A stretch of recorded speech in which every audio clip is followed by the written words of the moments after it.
Hi, this is Dan for PokerVIP.com. Actually here with another Poker VIP coach. He was Lyons, who is a six-match cash game specialist, so totally different to me, who, as I'm sure you all know, mainly plays tournaments. We're going to do something a little bit unusual, something that I've not really come across before. We're going to go through and discuss the differences between cash games and tournaments. I'll play some cash game sessions, probably get Lewis playing some tournament sessions, and we'll kind of discuss the pros and cons of each format, things to look out for, the adjustments that people struggle with, and maybe some mistakes that cash game players make playing tournaments, and vice versa. So yeah, let's just get straight into it. Alright, cool. Yeah, I know you haven't played a lot of tournaments, have you? No, not particularly. Pretty much just a cash game player. I play the occasional tournament, but yeah, again, most of my earnings are from cash games, so. Yeah, whereas I'm kind of the polar opposite to that. Most of mine has come from tournaments and very tournament based. So there are some obviously pretty differences. People tend to go one way or the other, don't you? Like when they start playing, it's either, or most people are like, they'll either go for a tournament or they'll go for the cash game. I think it depends on whether or not you're a glory hunter. Like if you want the big win then, and you want a big score, then you play tournaments. But I think to some extent it makes a lot of sense that you pick one over the other to start with. Like, I don't think I'd be, if I tried to diversify to both, I don't think I'd be as good as I am now at one. Yeah. I think you have to if you want to be really good, you have to focus on one and then maybe branch into the other one. Yeah, I definitely think it's easier as well for a cash game player to move to tournaments. Just because the fields are generally a lot weaker. People don't get. One of the main differences is you're not getting to play a lot of turns and rivers and stuff later on, and a lot more of it is pre-flop, which is obviously a much easier game to learn. I guess to some extent it's more. To some extent it's more solved in terms of game theory because, well, with Nash Equilibrium you can make it, well, to some extent, if your stacks are short enough, you can make yourself inexploitable. So that a lot of tournament play that is that relevant now is done in the earlier stages to some extent. No, you're right. Yeah. Or you're relying on weakness of other players in the later stages. Well, that's it. I mean, it just comes down to the nature of pre-flop. There's a finite number of situations you can be in, isn't there? And when you start considering turns, rivers, and stuff as you do in cash games, well then there's a lot more variables, which gives you a lot more situations, and I think you do become a much more complete player.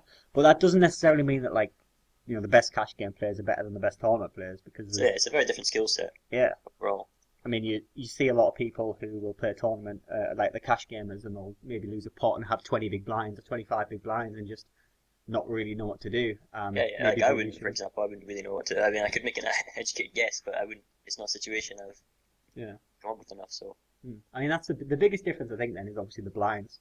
The vast majority of your time in a tournament you spent with maybe 20 to 30, with the exception of the early stages, and unless you get a big stack, you're mainly working with 20 to 30 big blinds.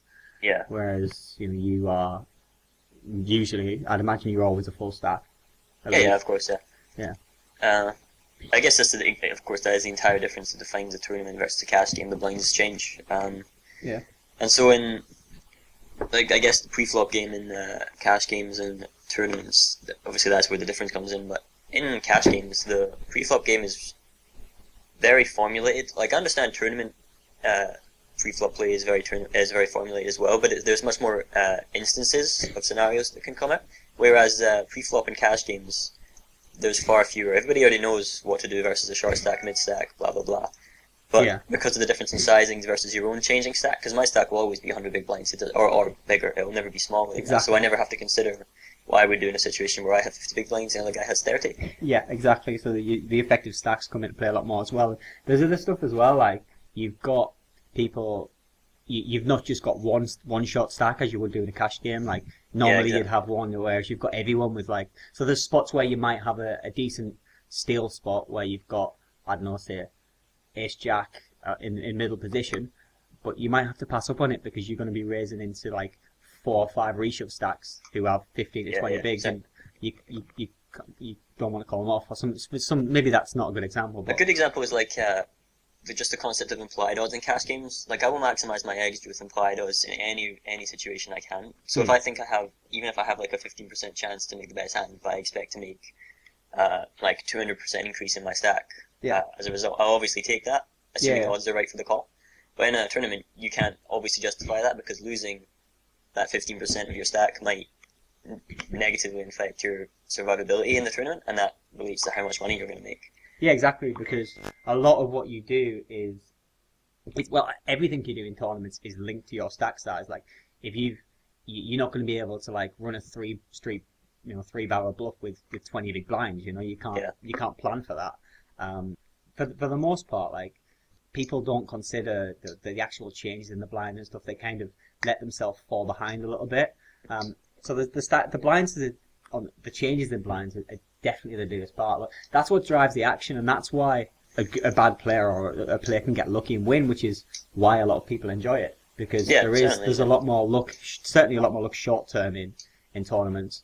It brings up an interesting point about the bankroll requirements for both games, because in cash games, for example, I mean, that's very real. There's a lot of arguments about that, what you need to roll yourself in cash games. But I mean, an old belief was that you needed 20 buy-ins was a reasonable amount. To be honest, the amount of buy-ins you have isn't that important, as long as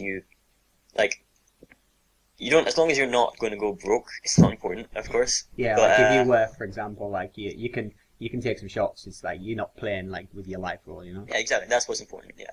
But in tournaments, I guess the conventional one is 100 buy-ins, is it not, for tournaments? It depends. I mean, it depends on what you're playing. Like similar to kind of, I guess, what stakes. I mean, you'd probably want to be, you would probably be more comfortable under rolled if you have a big edge on that stake. But if you're playing something like hyper turbo, heads up hyper turbos and things where you can have really big swings, or just generally all turbo tournaments, then the variance there is just going to be much bigger than playing a slower structured tournament where you'll get to use your edge a lot more. Certainly. Obviously, if you're in a tournament where you're going to be moving all in a lot, there is going to be a lot of luck in that. Certainly from a short-term perspective, and don't really need to tell you too much about how variance works. But if you're putting yourself into a situation where you're going to be all in a lot, you're going to need to get pretty lucky. Yeah. And it's not. So that's really interesting, because then it makes you think that. Obviously, the reason that most people probably don't really understand the reason that they really require more buy-ins for tournaments. It's really because variance is higher, it just means that there's more deviations from the outcome of what you would expect to happen. Yeah. But it's commonly, like in cash games, we describe that as a risk of ruin model, is what we call it. Yeah. It exists in tournaments as well, I'm sure. And it's basically just the probability that your bankroll will become zero at some point. And the higher that probability is, obviously, the more you need to protect against that with a larger bankroll, because with a larger bankroll, the probability that your bankroll will reduce to zero just gets higher. Yeah, definitely. I mean, if you think about what percentage of your sessions are winning and losing. Yeah, certainly. Yeah, that's interesting, because you must have the majority of losing tournaments, right? But naturally, you win overall because the prize money is bigger. But I win the majority of my sessions, but win less each session. But I would win less in terms of I can't think of the word. I mean, you just. I know what you mean. I mean, basically, basically you're winning more frequently, but you are winning smaller amounts. So you kind of like looking after the pennies, kind of thing. Whereas with us, we're just adrenaline junkies going for the big score. But like it's something crazy. Like I'll sit down and I'll play maybe a Sunday session, and maybe I'll be in for like $300-400 or something like that. And I'll lose that, and then I won't think twice about that. But I'll sit down and play a cash game, and maybe really? Lose like 2 buy-ins, and then be like, "Fuck's sake!" And it's so irrational, because I guess it's because you're just more conditioned to that kind of variance, because you sort of expect more, I guess, to lose. In that context than you do in a cash game. That's it. I think it's like something like 25% is my ROI or something That's like that. That's pretty good. Like it might not even be that high. I don't have the. I'm just picking a number out the air. Somewhere in that region, maybe 20% probably. Yeah, so that's interesting the way we describe win rates, because we describe win rates in terms of because we can convert real money to big blinds in the sense that one big blind is a certain amount of cash does. Yeah. We can convert it to big blinds per 100 in terms of win rates, whereas you rely on return on investment, don't you? Yeah, you do. But again, return on investment isn't that reliable either. Because of different buys. You have to differentiate by stake, don't you, if you were going to do that? Exactly. And also structure as well. Yeah. I think everything. But I mean, it is swingy to play tournaments, and I think that's why a lot of people. It's a double-edged sword. Some people, as I say, love it because it means that there's more fish that play tournaments because they're not constantly getting battered every time they play. Yeah. You don't double up as often in cash games, in my opinion. Like once or twice a session, if you're lucky. Whereas if you're playing a tournament, like if you're playing a 20 table tournament session, you're going to be all in like hundreds of times if you last a few hours, you know. So it's more fun to play tournaments, I think. I've asked you in the past, like, how do you get the buzz? Because I get the buzz from if I have a 5-figure score or something like that, I get a bit of a buzz from that. Do you get it from you looking at your graph, looking at your it's about, I guess it's a lot about consistency. If you're looking at it from a purely whether you win or lose point of view, I guess it's about consistency, because demonstrating consistency is the mark of being a very good cash game player. Right. So if you can win over an extended period of time and your line is pretty much a straight static line over enough time, that demonstrates that you're doing very well. Yeah. Some people also like to judge in terms of how well they do at showdown and non-showdown, but that's much less important than the winnings line. Another measure is how well you feel like you're exploiting your edge. Like, it's not solely how much you win and lose. If you feel like you're playing really well because you're playing your A game and you're just maximizing all the potential, because there's a lot more situations to maximize potential in cash games, you feel it a bit more, I guess. Because in tournaments, like, you'll just be like, oh, that was standard, that was pretty standard. Yeah. But in cash games, it's standard a lot less often, and so I guess you feel like you achieve something. I think that's why. I think when you say, you know, there's a lot more, things are a lot more standard in tournaments.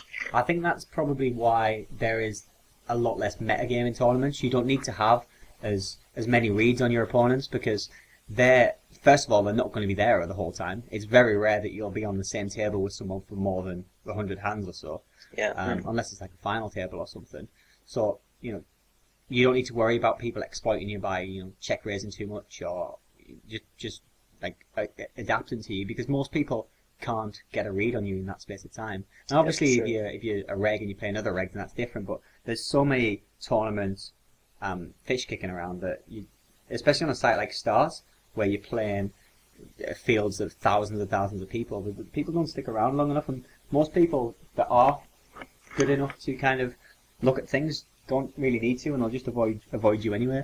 Yeah, that makes a lot of sense. Yeah. But it's another thing about read, actually, with things like Shark Scope. Like, we can have that before the tournament starts, so we can get some kind of indication on how good a player is. Yeah. Do you know about Shark Scope? Yeah, I understand the idea.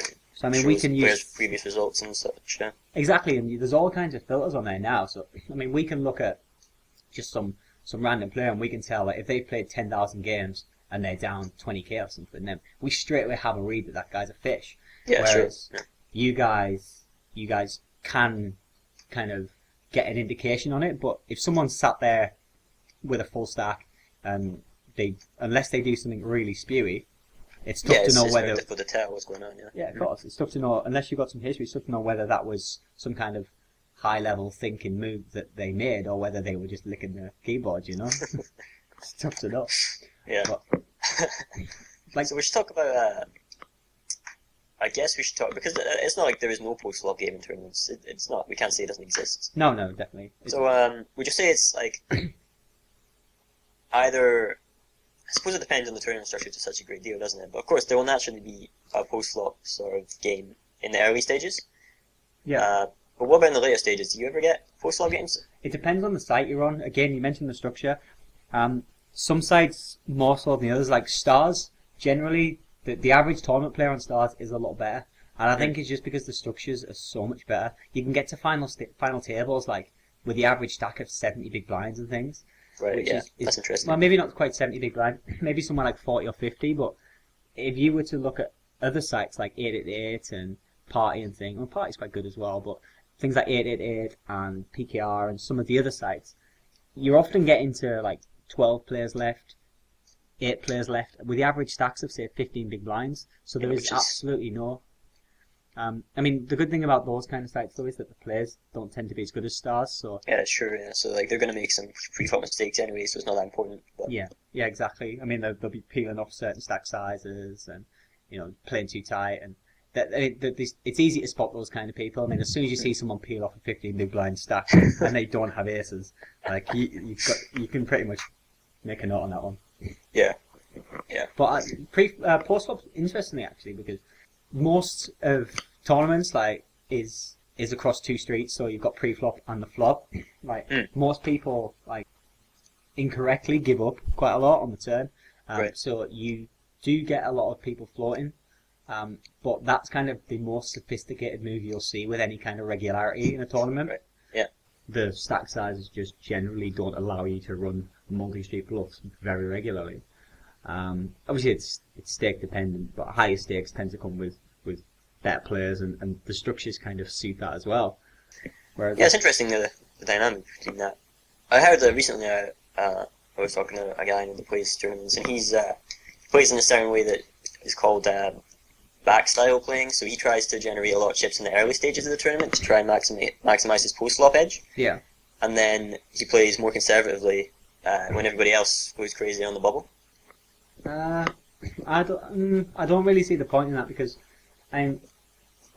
people still aren't going to stack off that early on in tournaments with crap. I mean, you've obviously got the people that are just going to do it regardless. Like, they're just people that are there and they're just free chips, basically. But on the bubble, I think that if you're missing out on playing the bubble and you're missing out on accumulating chips around, then you're just missing such an important part of the tournament that you just, why not do both? You know, if you can double up early on and push the ball. I understand what you're saying. Yeah, I think his idea is that he plays I think he plays reasonably high, so it's like the tournaments are generally fairly deep stacked. The structures are not bad. Okay. I think the idea is that he tries to generate a lot of chips early on, and then when people become more aggressive, he waits for this like a spot with a decent hand, while his stats reflect that he's very aggressive. Right. Yeah. Yeah. So I think the idea is he tries to take advantage of people's aggression and play a little bit tighter, while his image represents him being fairly loose. Yeah, I've actually just finished an article about something similar, and it's basically where I was saying that if you've got 20 big blinds, it used to be that 20 big blinds was a stack that raise folding from was fine, because people weren't reshoving on you as properly. They were doing it with decent hands and with 20 big blinds, that are a similar kind of stack. But nowadays people are just reshoving on you so wide that I think you can pass up on certain kinds of spots. Just because you're taking them out of their comfort zone. You're not giving them free chips by allowing them to reshove on you and move all in on you. And instead, if you adjust and just open your strongest hands, and most people don't look beyond the fact that, oh well, he's on the cutoff, he's opened, I've got 15 big blinds and Jack Queen suited, I'm getting it in. Right. So if you're open, they don't think, or a lot of people don't think along the lines of, well, he's opened into 4 reshove stacks, like he's probably got a hand here. Because they're so used to seeing people raise fold. So if you can adjust there and just start opening your monsters, because I agree with what you're saying, because you've been opening a lot while the blinds are small, your HUD stat's going to reflect that you've been quite aggressive. Yeah, that's interesting. Yeah, it's because like that to some, like, of course it's still poker, so like there's contrasts between there's similarities between them all, between cash games and tournaments, and changing their dynamic in terms of changing gears in that sense is a very common decision made in cash games as well. People tend, obviously changing gears is the term that we use, and it's basically just changing your aggression to reflect the opposite style of play that you've been playing. Yeah. So kind of like a double bluff, like. In a similar manner. Yeah. It's just interesting. They have a lot of similarities. Well, I do that. I actually peel quite a lot of my big hands in tournaments. Yeah. And if you were to play with me quite a lot, you'd pick up on it. But yeah, I do peel a lot from like 22 big blinds with things like aces and things. So what I do instead to make sure that my HUD stat, to make sure it looks balanced, I'll know that I can 3-bet a lot more trash and still get respect for it. Right. And that's kind of a way of accommodating for that. So I mean, I'm not looking out of line there, but I am actually just totally out of line. It's so exploitable, but you know. Yeah, but you put so much pressure on people relative to the blinds that it's not that important, because no one's risking that. You mentioned about changing gears and things like that's another good thing, because and look at naturally that's going to happen in tournaments anyway. Not only because your stack sizes are changing, but through blind pressure, through the blind pressure, but you've also got the fact that you've got the bubble coming up. That's going to change how someone plays, and HUD stats are generally a lot less reliable in tournaments, in my opinion. I mean, you can get a feel for someone. If someone's like an 8-6, then you know that they're pretty tight. But people will play a final table a lot different to how they will play a bubble. Right. So you don't really have that in cash games, do you? I mean, you've got play is very. So everyone develops over a long term some very natural statistics. Like if you're a reg, your VP is not going to get much higher than 25, for example. It doesn't matter what's going on over a big enough sample. We're talking like 500 hands. It's going to converge to that kind of range. But I guess because tournaments change stages and so much, and so people were forced to change gears, that you can't rely on an average statistic because that's pretty much irrelevant. Exactly. I mean, ideally, you want to look at how have they played 20 big blinds, how have they played 30 big blinds. Even that in itself is unreliable because, I mean, when have they had the 20 big blinds? Yeah. Do you know what I mean? That's interesting. Yeah, but I mean, I guess that the only time that you really have a change when someone's like just going crazy stuff is when they're on tilt. That's the only real like situational thing that will come into play in cash games. So would you say a lot of what differentiates, just with that kind of idea in mind, is a lot of what differentiates really good tournament players from sort of like average and pro tournament players how well they actually play at final tables? Because it seems as if by playing a fairly solid mathematical game, you can eventually, with a high enough frequency to make it profitable, get to a final table. But once you get there, is it going to be the best? Obviously, the best players will win more often, but is that where it really defines how much money they'll make? Well, yeah, but I mean, purely because that's the money end. That's where you're making your money. So if you're getting owned or you're tilting a lot, like what a lot of people do is with tournaments, you're playing them a lot. Like if you go deep in a tournament, it can last 10, 15 hours. Sometimes it can last days. Like if you're playing a multi-table live tournament, and that can really change how you're playing. So if you don't have the stamina for that, then yes, you're going to be burning money because you might be better than a lot of the players there. But if you're always knackered and really flagging when you're making final tables, you're not going to maximise your profitability there. I remember I played a heads up with Jeff Kimber for like, I think it was like 7 hours. You told me this. This is ridiculous. Yeah, my final day was all heads up, and the final day was 3 or 4, maybe 5 heads up matches, and it was something like 16 hours of solid heads up poker with a half an hour break, where I was stuffing a Chinese down my throat. And yeah, I mean, I must have been down to my like G or F game there. I think that we were both so bad that's why it lasted so long. But I mean, that's something that is totally underappreciated. Like, and if you need to make sure and do what you can to ensure that when you do get to the business end of the tournament, you're thinking straight and you're not tilting. Because if you've got, say you've just lost a flip in another tournament with like 25 left, and you suddenly then transfer that tilt over to a final table that you're on, well then you're just going to burn yourself money. Like, yeah, sure, yeah. That's a good point. I think that brings up an interesting idea that, like I mean, for professionals, we consider poker an investment regardless, right? But yeah. Cash and tournaments are kind of different ways of investing your money. Because in a cash game, you can withdraw that anytime you want. You can just leave. You can make whatever you want to make that day. You can play for however long you want to play, which is the more regular method. And then you can just give up. But in a tournament, you're forced to stay in as long as you're in the game. And of course that has advantages and disadvantages, because I mean, you have to just stay there, which is, I mean, obviously not great for scheduling stuff. But at the same time, it means the fish can't leave either, doesn't it? Which is... Well, yeah, but I mean, they've got time bomb on their head anyhow, haven't they, the fish? But it also means that they can't just, win a buy-in off you and just hit and run you. Yeah. But yes, that like is an important factor, but it's also, there's a downside to it as well, because if you boot up 20 tables and then your internet dies or something like that, then you lose that. But I mean, probably more likely is you boot up 10 tables or 20 tables, you play for an hour, you realise you're not playing your A game. In a cash game, you can just go, right, I'm not playing great here. I'll go for a walk or something. Whereas in a tournament, you just got to power through it. Like, that must be a bit. I never considered that before. That must be a bit of a nightmare. Because I do that very subconsciously without thinking about it. I'm just like, I'm not playing very well. I'll just quit for today, and then I lose very little. One good skill you'll get actually from tournaments is the amount you can do in 5 minutes. You get a 5-minute break every hour at 5 to the hour. And like that, I mean, the best thing that ever happened was that being standardized across all of the sites, because it means at least you do get a break. But I mean, you like go to the toilet, make a cup of tea, like everything you do in 5 minutes, and that's like I say, you don't 5 minutes isn't really long enough to actually have a break and chill out.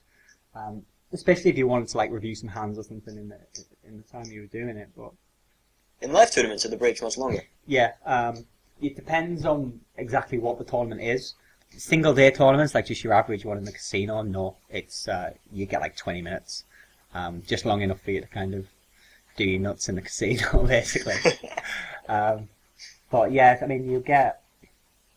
What was the last one I played? I think it was one of the 2025 series, and that I had. I think it was half an hour break every 2 levels. I think it was 3 levels or something like that, and then you get a lunch break, and you play like 10 hours a day or something, or 8 hours a day.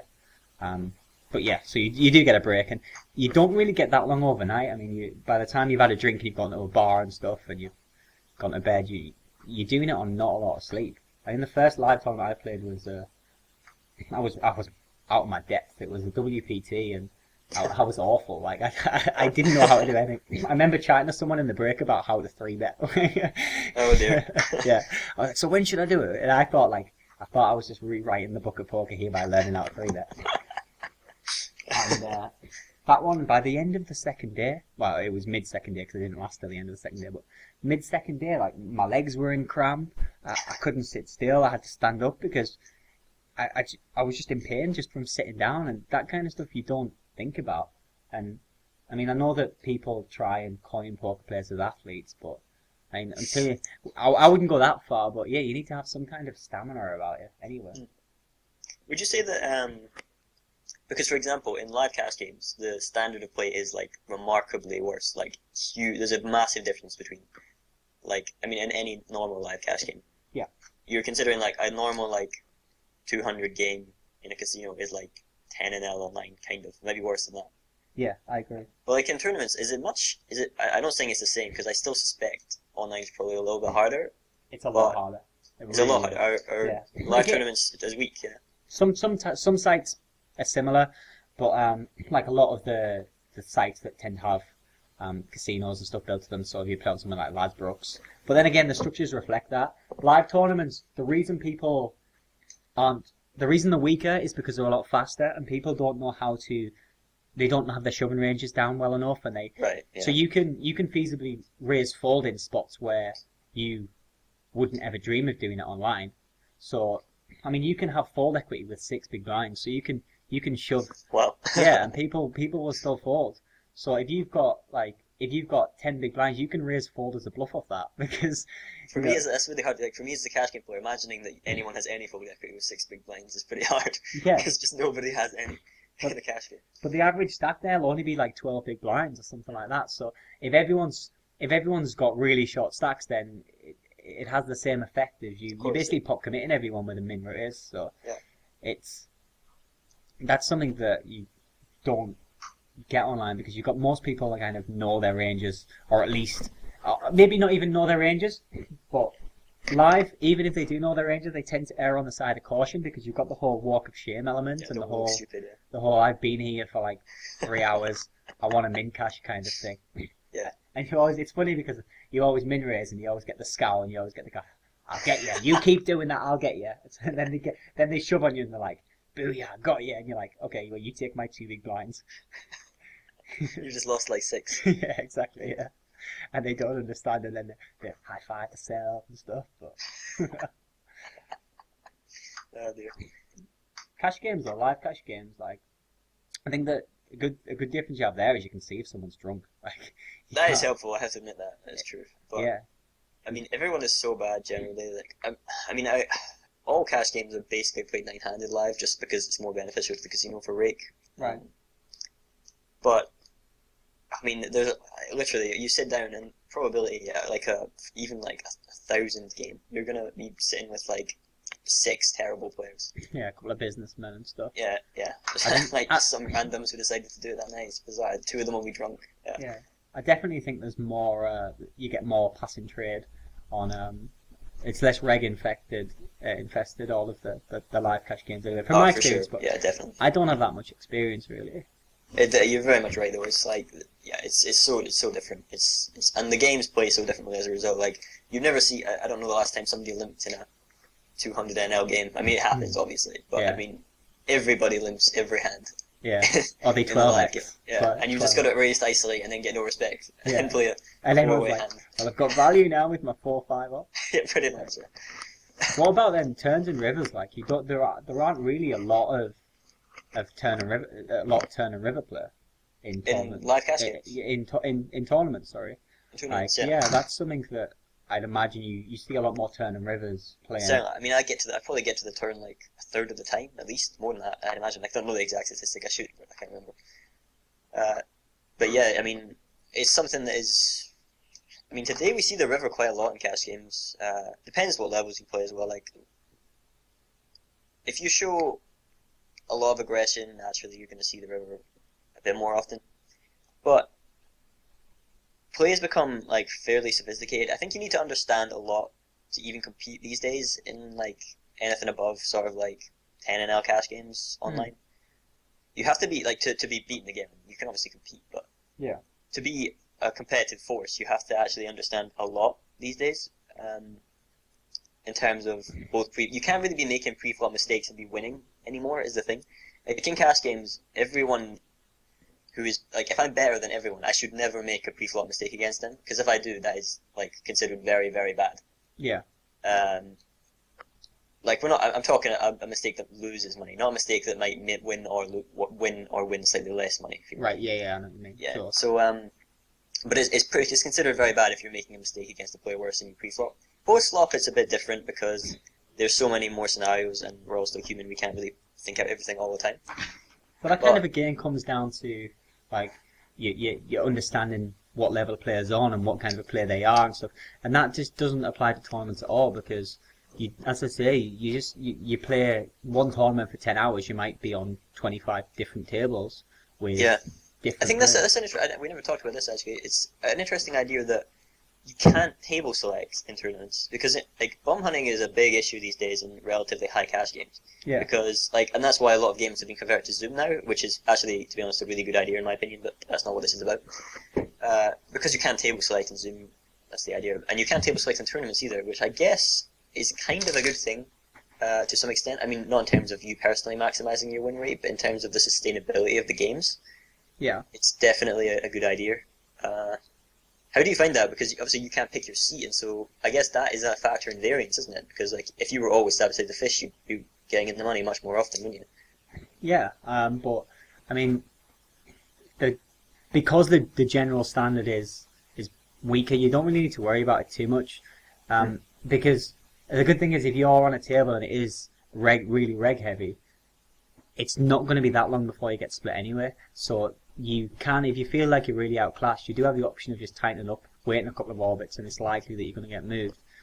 Especially if there's a lot of players in the tournament. I mean, if obviously be down to the last 20 and stuff, well, you just got to try. That's different. Yeah, you just got to just go for it. But yeah, bumming hunting definitely not an issue in tournament. I guess maybe in heads up hyper turbos and stuff, but I mean they feel so quick that I don't think you could really bum hunt with any success anyway.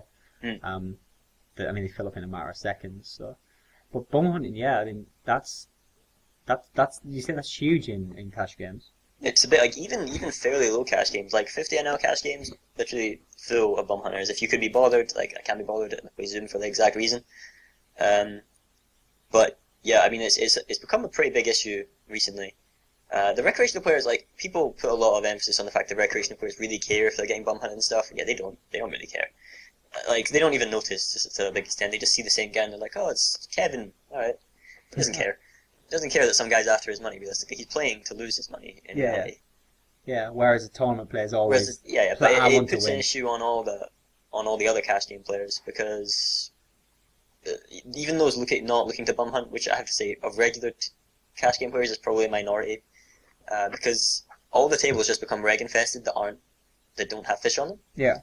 And so nobody can really make any money, and all that happens is the site makes rake, and maybe one really good reg is making like 4 or 5 big blinds after rig back, and the rest of the regs are just getting crushed by this guy. Yeah.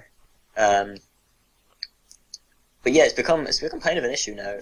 Eventually, you kind of have to imagine they'll either, hopefully it doesn't segregate it to recreational players and regular players, because that would be the worst result ever. I think the more likely scenario is that one day all games will become like Zoom games or fast fold, whatever you.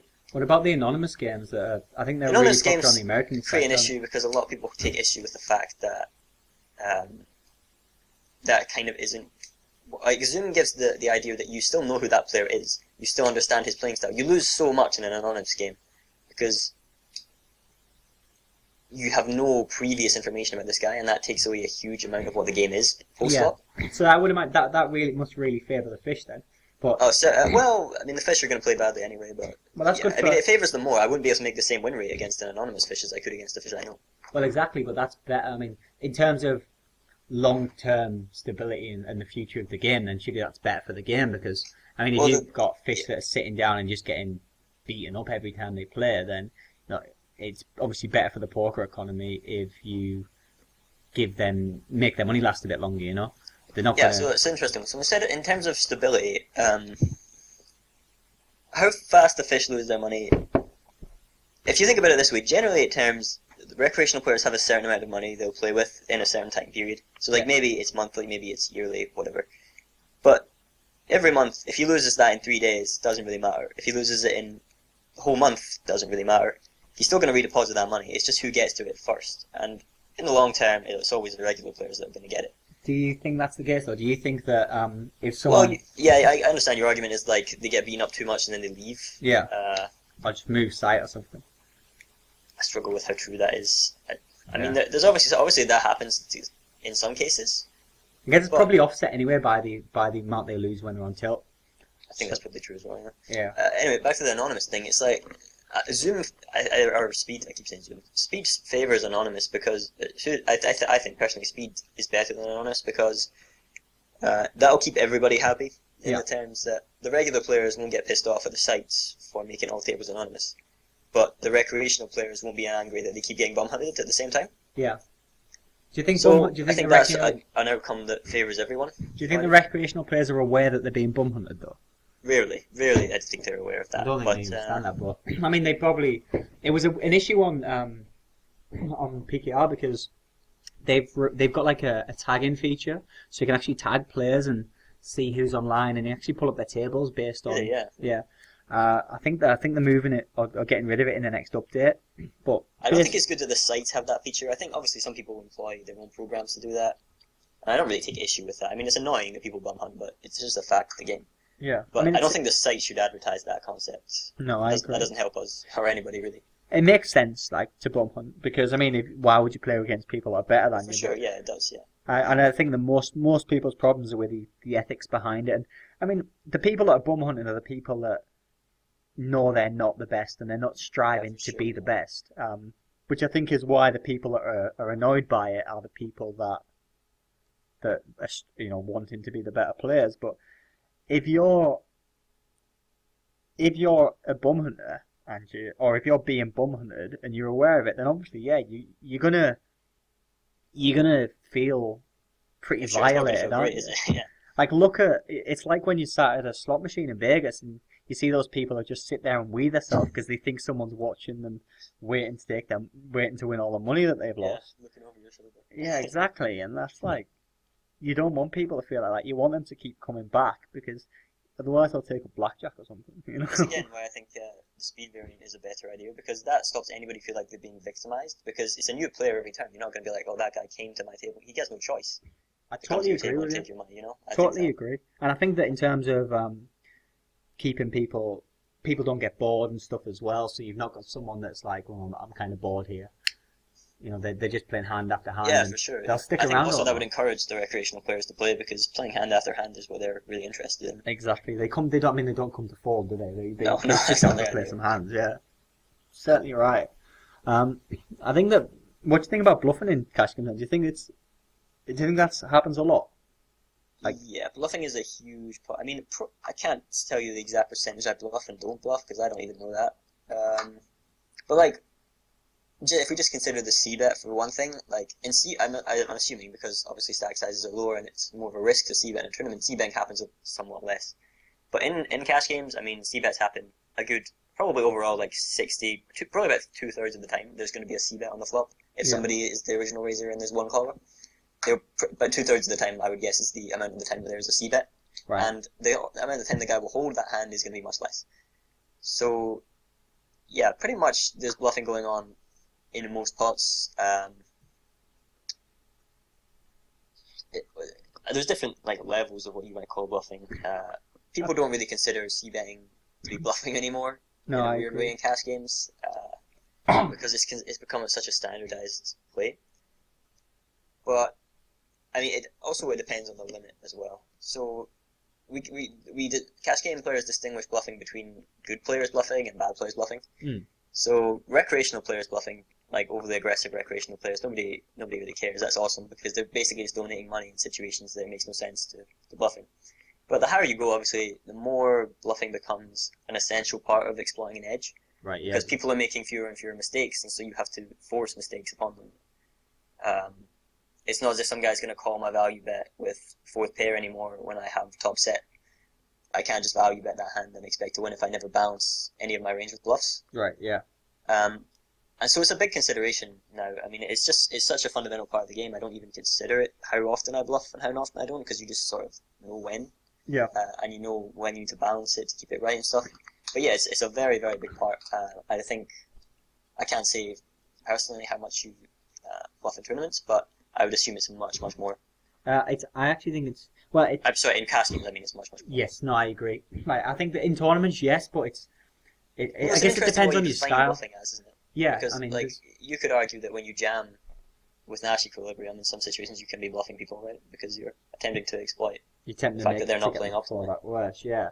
I mean, in terms of sophisticated bluffs, like you're not going to see lots of. I think I mentioned it earlier, lots of really crazy bluffs, but you'll see post-flop bluffs. You'll see lots of like stealing the blinds is paramount. Like that's what people do, and that's the way you keep your stack. I mean, it's underestimated how much we steal the blinds in cash games, because that's a big mistake a lot of players make. I mean, you add one big blind every time you steal the big blind. That's a huge difference in terms of win rates in cash games. Well, yeah, definitely. But I mean, if you consider like you've got 100 big blinds or 200 or whatever you've got in front of you, if you've got 20 big blinds, then suddenly you're increasing your stack by like 5%. It sure is massive, yeah. Yeah, it's huge. I mean, in like squeezing and things like.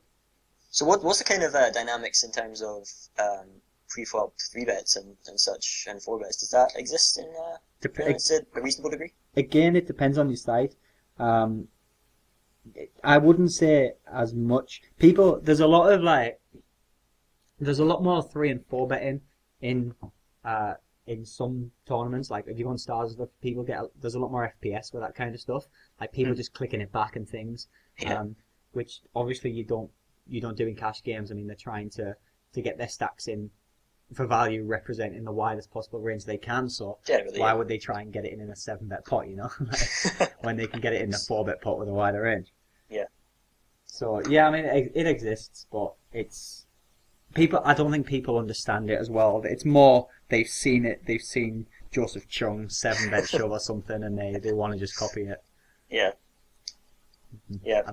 I mean, pre-flop games have evolved quite a lot in cash games now too, to a point where 3-bets are very common. You might be getting 3-bet about, 15% of the time. A pot maybe gets 3-bet pre-flop in reasonably high games. Yeah. Well, in very high games, it's way more often than that. But like it's sort of mid stakes, you're talking 15-20% of the time a pot can get 3-bet and squeezed more than that probably. And then 4-bets become an interesting dynamic, and there are people who 5-bet bluff very frequently. They rep very polarized ranges. But yeah, so I guess it's interesting to answer, because I expect in higher up in tournaments you go, that stuff starts to happen. Maybe in the high sitting goes and stuff as well. Yeah, I mean, there's definitely more 3-betting, but a lot of it is down. You've always got the constraint of your stack size, and a 3-bet bluff being X percentage of it, and why are you doing it? Who are you going to do it to? Where are you going to win your chips from? Which opponents are? You're not going to go 3-betting a reg that's likely to just 4-bet you willy-nilly if you've got some really weak players at the table that you can exploit instead. So I mean, if you've got someone not defending their blinds, then you'd much prefer to pick on them than you would to start 3-betting this reg, especially if you've got history with him. So yes, it exists, and people 3-bet, but I don't think they understand like what they're trying to achieve by it. I'm not talking about like obviously good regs here. I'm talking about your average tournament player Yeah. They will often 3-bet hands like pocket nines with something like 30 big blinds, and then end up calling it off when they get shoved on, and be surprised that they're often dominated. Yeah. Against someone. And they're doing that against people that wouldn't ever 4-bet shove pocket eights. So right. Yeah. It's what's the point in that, So I guess one last thing we'll talk about. What's your sort of opinions on seeing arrangements in tournaments versus cash games? So we're talking like full ring, 6-max, heads-up tournaments. They exist, right? I'm sure they do. What you mean? Sorry. So there's like they must be full. You must have the option to play a 6-max tournament. And yeah, sure. Tournament. Yeah. So exactly. Yeah. So what's your preference, for example? Do you play full ring games, or do you play 6-max games? I prefer 6-max really. Again, it really comes down to, I don't mind either. I prefer 6-max if the field's a lot weaker, because people are a lot more comfortable with 4-ring play. Especially tournament players who they're either very tight or very loose, generally speaking. And if you've got someone who is really loose and is playing a 4-ring game, well, then obviously they're going to make a ton of mistakes. And if you've got someone that's really tight playing a 6-max game, well, then they're also just going to get run over, which is really good. A lot of it comes down to what kind of stack size you have, and if I've got a big stack, I'd much prefer to be playing 6-max, because you're in good positions to steal far more often, and especially if you're playing against people that don't know how to combat that. Yeah. That's good, because I would have no idea how to, like, I don't play full ring cash. I play 6-max and heads up cash games. So if I was forced to play full ring tournament, I expect I would be absolutely terrible.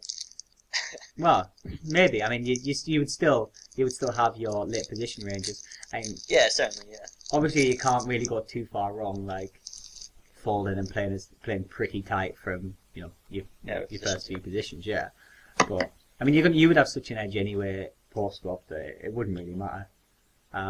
You could defend your blinds a lot wider than someone that wouldn't be able to play as well as you post flop.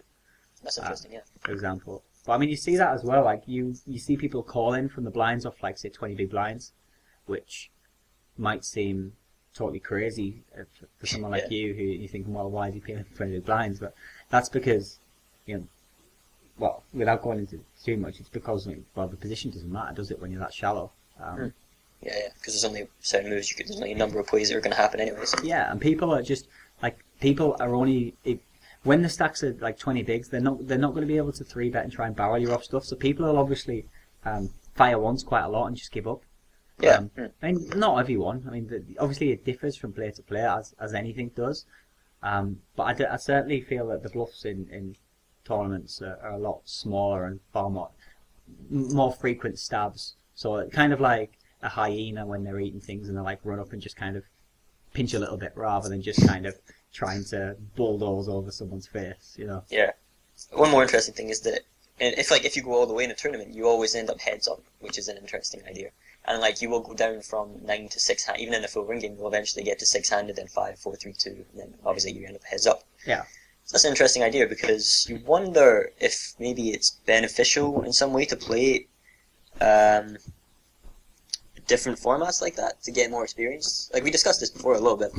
Like if you're an excellent heads up player, I mean, you must gain quite an edge over a player who only plays heads up at final tables. Yeah, definitely. I mean, it comes down to we talked about making money in the final stages earlier on. If you don't know how to win, when you've got you're like 4-handed. Yeah, exactly. When you're 4-handed, if you don't have a good 4-handed game, well, then you're costing yourself a lot of money, and lots of people don't. I mean, I think that's something a lot of people don't consider. Yeah. Yeah, definitely. Because I mean, and that's. If you have a big edge 4-handed, well then you're gonna maximise your profitability. Whereas if you're just getting run over every time you're 4-handed, you're gonna finish 3rd and 4th way more often than you're gonna win the tournament. That's a huge difference naturally in your prize winnings, isn't it? Yeah, so it can be like 3 times as much. Yeah, which it affects your bottom line massively. That seems like a pretty good place to wrap it up. Alright, cool. What we'll do in the next session is maybe get some a live sweat going on, maybe real some cash games or some tournaments or something. And then start talking about some of the differences in practice. But Dan and Lewis for PokerVIP.com. Bye. See ya.